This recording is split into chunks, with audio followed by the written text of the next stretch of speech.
Doon singaw na siya, so talagang nag-overheat na.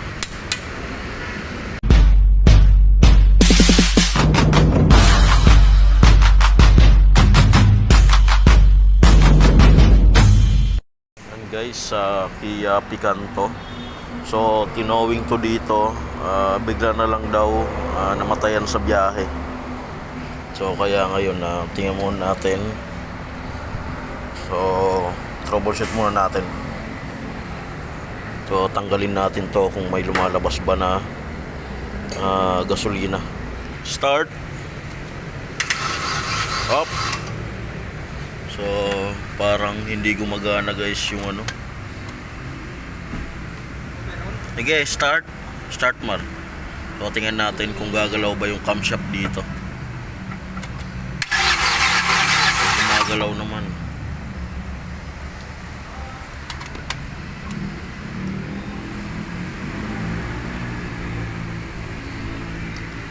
Sige pa. Guys, nagtutuloy-tuloy lang yung redondo. So kaya ngayon tatanggalin muna natin tong valve cover gasket to. Titingnan natin kung ano ba talaga.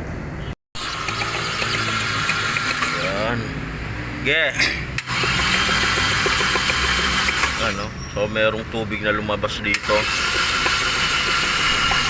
So singaw na siya. So kung makita natin dito wala ring tubig, so may posibilidad na nag-overheat to guys. Sige.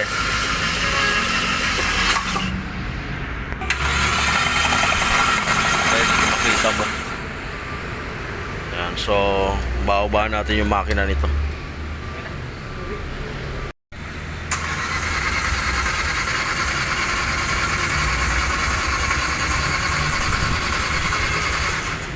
Guys, so nandito yung head. Yan, so nagpalit na tayo ng head dahil tumama na yung camshaft dito. Yan, kung makikita nyo, tumama na. Yan, so papalitan natin to. Yan, so nandito na. So bago ng cylinder head. So tinotorque na yan. So kaya hindi umaandar to dahil doon singaw na siya. So talagang nag-overheat na.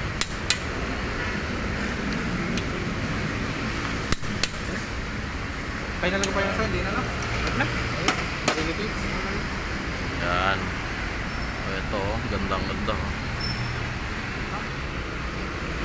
Yan guys, nandito yung camshaft. Yan.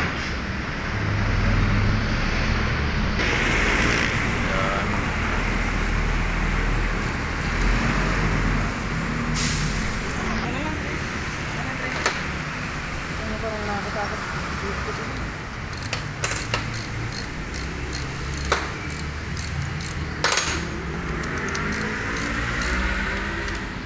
Guys, so nandito na yung timing chain kit. Yan.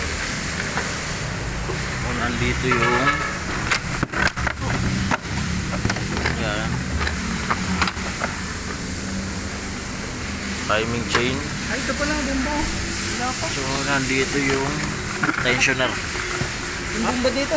Yan. Yun.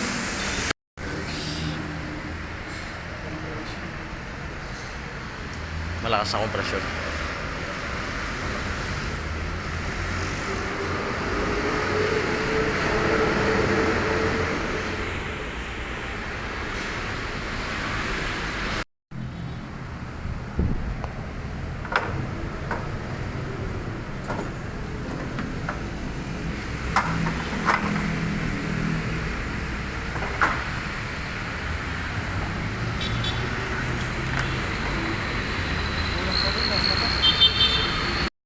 Guys, so na-install na yung makina. Papandarin muna natin to kung talagang okay na siya. So meron ng langis, yan, coolant, ito yung ETF, So start na natin to.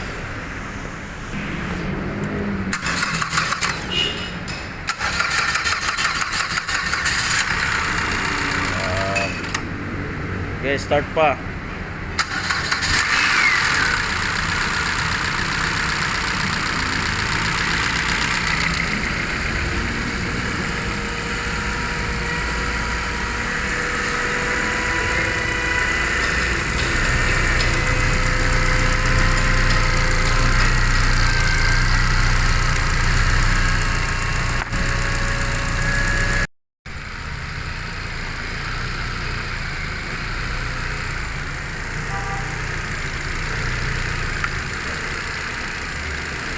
Guys, so umaandar na. So obserbahan pa natin to ng mga ilang oras. Papainitin natin yung makina nito. Guys, okay na. So matino na yung antar niya. So road test na lang ito mamaya. Bubuin na lang. So ikakabit na lang yung bumper. So mga ilang oras na lang pinaandar. So obserbahan pa. So ayun guys, yun lang naman. Yan nyo na lang, iwasan nyo yung mga